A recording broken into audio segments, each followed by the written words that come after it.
Bon, ça y est, on est à quelques jours de Pâques. Pour plusieurs de mes clients prédiabétiques et diabétiques de type 2, c'est la panique à bord.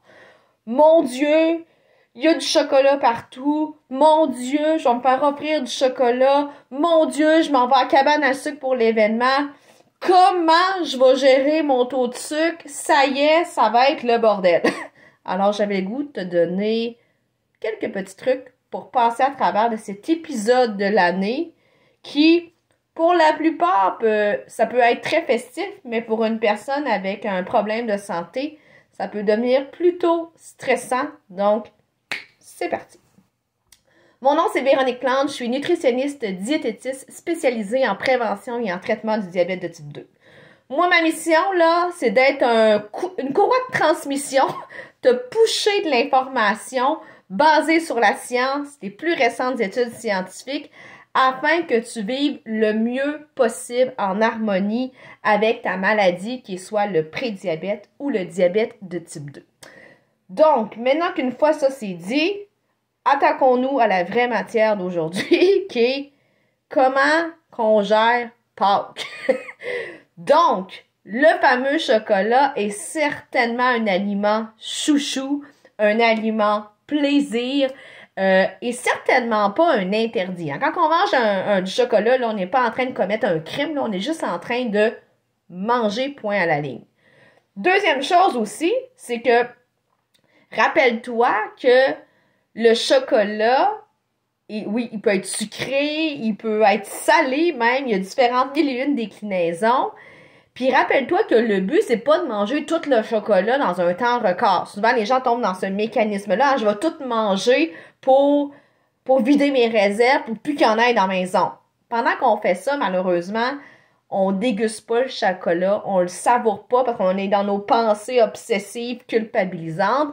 Donc, moi, ce que je te propose, c'est mange du chocolat, clairement, mais laisse-le fondre, savoure-le.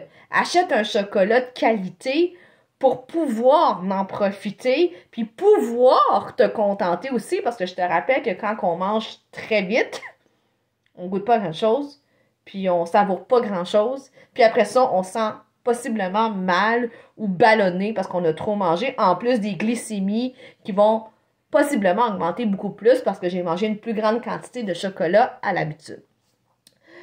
Donc, un autre petit truc aussi qui peut être fort intéressant dans la période de Pâques, c'est peut-être pas d'acheter tous les spéciaux que tu vois, parce qu'il y a une faim qu'on appelle la faim visuelle et la faim mentale. La faim visuelle, c'est que quand je vois quelque chose, mon œil a tendance à vouloir le manger. Puis quand j'ai quelque chose à la maison, mon cerveau peut penser aussi à vouloir en manger.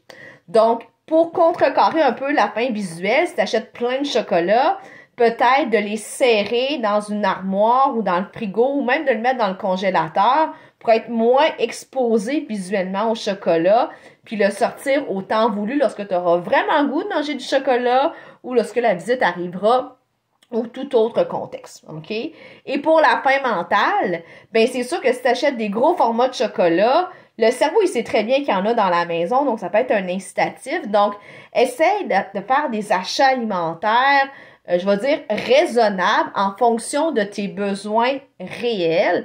Ça peut être une autre façon aussi de gérer la chose. Et dis-toi que Pâques est un événement temporaire. Tu sais, je dis aux gens, ben Pâques, oui, il y a une surabondance de chocolat. Oui, il y a des bonnes chances que la glycémie soit plus élevée parce que c'est un élément sucré. Mais en même temps, c'est pas Pâques à longueur d'année. Donc, encore une fois, de relativiser le moment de cette année-là peut être aussi une autre stratégie pour avoir moins de culpabilité, moins de remords. On va se le dire, manger du chocolat, ça fait monter la glycémie quasi inévitablement. Pour éviter les pics d'insuline avec le chocolat, il y a d'autres petits trucs que je peux te partager. Donc, tu peux manger ton chocolat dans le cadre d'un repas. Donc, le sucre va comme être emprisonné à travers les autres aliments. Donc, ça peut limiter le pic de sucre. Ça va être une première stratégie. De manger le chocolat lorsque tu as vraiment faim. Ça peut être une autre stratégie aussi. Ça peut être aussi de dire, bon, OK, j'ai mangé beaucoup de chocolat.